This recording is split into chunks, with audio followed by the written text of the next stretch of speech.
Hello friends, welcome back to my channel. So friends, ये है हमारी रूल नंबर 3। तो ये रूल नंबर 3 का पार्ट है अब। ठीक है, जिसमें हमारा डे 90। अब देखिए, सेंटेंस वही है, Ravi is my friend, he helps me, reading is his habit.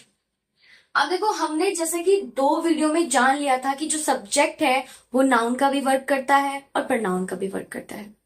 लेकिन सब्जेक्ट हमारा जिरेंट भी होता है और इन्फिनेटिव भी, इन्फिनेटिव का भी यूज हो जाएगा। अब देखो कैसे। अब आप देखेंगे, हमने वर्ब भी जान ली थी और ऑब्जेक्टिव पार्ट भी हमें पता चल गए थे, है ना। एंड वी नो कि जो सब्जेक्ट है वो नाउन का भी वर्क करता है और प्रोनाउन का भी वर्क करता है। गॉट। अब देखो, जैसे यहां पर हमारा अब बात आती है जिरेंट की। ठीक है, तो जिरेंट जब भी आपका जो सब्जेक्ट है वो वर्ब से स्टार्ट हो तो आपको हमेशा याद रखना है, वहां पर आप आईएनजी का यूज करेंगे। ठीक है, तो यहां पर हम लिख सकते हैं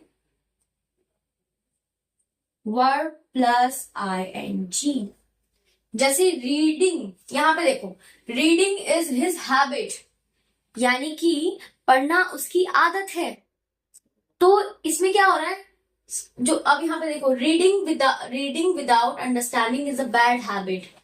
ठीक है, यहाँ पर स्टार्टिंग ही हमारी रीडिंग से हुई है, यानी कि हमारा जो सब्जेक्ट ही वर्ब है। तो जब सब्जेक्ट वर्ब का करता है तो वहां पर जिरेंड का यूज होता है और जिरेंड में वर्ब प्लस आईएनजी होता है। ये आपको याद होना चाहिए, पता होना चाहिए। ठीक है, अब देखो इन्फिनेटिव। अब आईएनजी का यूज तो हुआ है, बट आप इन्फिनेटिव के अकॉर्डिंग यहाँ पे टू प्लस वर्ब का यूज भी हो सकता है।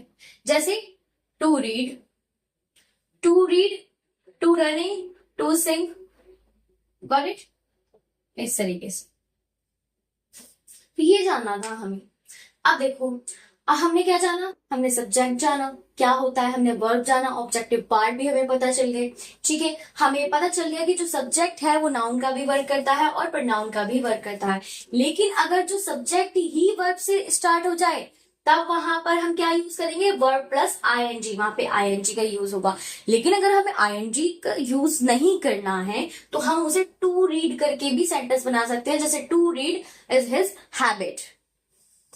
अब देखो, जो जिरेंड है हमारा और इन्फिनेटिव है, जिरेंड में वर्ब प्लस आईएनजी आता है और इन्फिनेटिव में टू प्लस वर्ब का यूज होता है। ठीक है, लेकिन हम जानते हैं कि जो हमारा जिरेंड है, हम ये भी जानते हैं कि वो है तो नाउनी, है ना।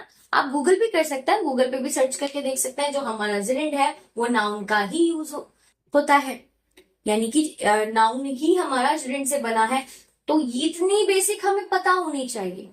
मैं ये नहीं कह रही कि आपको पूरी ग्रामर पढ़ लीजिए, ग्रामर के रूल्स को याद करिए तब आप स्पोकन इंग्लिश में माहिर हो पाएंगे, नहीं। इतनी बेसिक कॉमन ग्रामर हमें पता होनी चाहिए। हमें ये भी पता चल गया कि अगर कोई सेंटेंस वर्ब से स्टार्ट हो रहा है तो वहां पे हम उसको आईएनजी से बना सकते हैं या फिर टू पहले, रीड से पहले हम टू लगा सकते हैं। तो एक बार इन एग्जांपल्स को देख लेते हैं। जैसे reading without understanding is a bad habit, running is good for health. Running आई से कर देना हमने आईएनजी लगाकर। ठीक है, तो running is a good for habit health. Singing is an amazing activity. अब अगर हमें इसे टू से बनाना तो to read without understand is a bad habit, यानी कि to read without understanding is a bad habit, यानी कि to run is good for health, good for health, sorry. To sing is an amazing activity. Okay, तो ये हमारा basic है। और हम ये भी जानते हैं कि जो जिरेंट है वो है तो नाउन ही, है ना। तो जो हमारा सब्जेक्ट है वो कितने टाइप से दिख गया हमें, नाउन भी दिख गया, प्रोनाउन भी दिख गया, जिरेंट भी दिख गया।